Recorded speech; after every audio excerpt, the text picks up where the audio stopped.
1 week has passed since Uvalde changed forever. 21 innocent lives stolen in a mass school shooting. Uvalde holding the first funerals today, saying a final goodbye to two little girls, Maite Rodriguez and Amerie Jo Garza. Maite, described as smart, charismatic, and kind. She dreamed of attending Texas A&M Corpus Christi and becoming a marine biologist. And Amerie Jo Garza, remembered as a hero, using her phone to call police for help. The Girl Scouts honoring her with a Bronze Cross for her bravery. Tonight, live team coverage. Alicia Nieves with how the community is processing its grief 1 week later, and Matt Houston with another change in the story police are giving about what really happened at Robb Elementary. But we begin with Henry Ramos and the story of a survivor. Henry, this little girl is mourning the loss of her classmates and best friend, Amerie Jo, who was laid to rest today. Yes, Sharon. I got to be honest, these stories, they're not getting easier.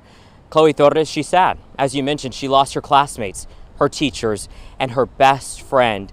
And she is courageous, though, because she is taking us inside room 112, where she witnessed the unimaginable.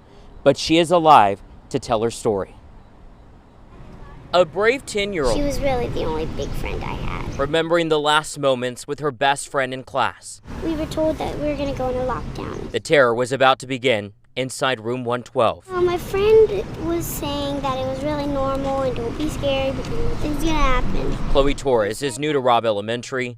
Her best friend, Amerie Jo Garza. I didn't feel safe without her. The gunshot started. Khloe and all the students hid to try to survive. I was kind of looking at the ground because I was scared. The fourth grader says the gunmen entered their classrooms of Miss Irma Garcia and Miss Eva Mireles.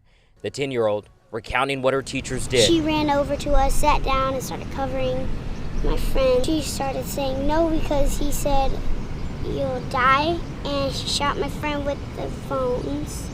And he shot my teacher, Miss Garcia, and Miss Mireles. At one point, the brave little girl turned her friend's phone off. I didn't want anybody else to get hurt. Khloe walked out of that class without her BFF.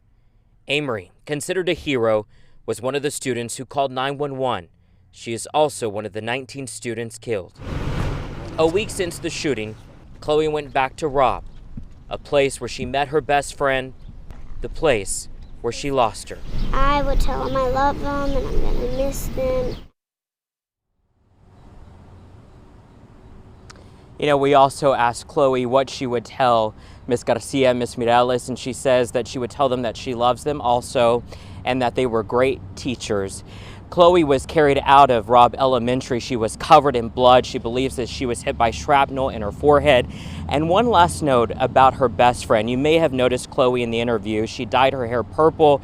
She had purple fingernails because that was her best friend's favorite color. She says she is honoring her BFF. We're live in Uvalde tonight. Henry Ramos, KENS 5. Thank you, Henry. Loved ones remembered more victims during visitations throughout the day today. Nevaeh Bravo was only 10 years old. Her family honoring her memory and holding a rosary this evening. A visitation just concluded tonight for 10-year-old Jose Flores.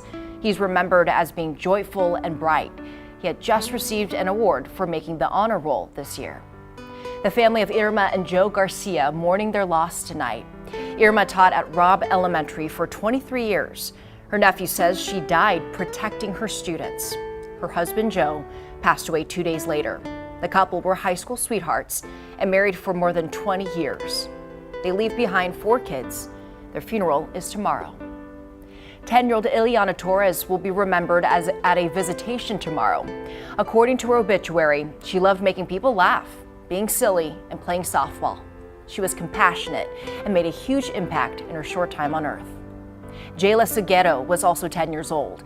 Her loved ones will mourn her at a visitation tomorrow. And JC Carmela Luvanos will also be remembered during a visitation tomorrow. Family members and friends paying tribute to his memory. We are remembering each victim of this senseless shooting. If you want to pay respects, we have the funeral arrangements on KENS5.com.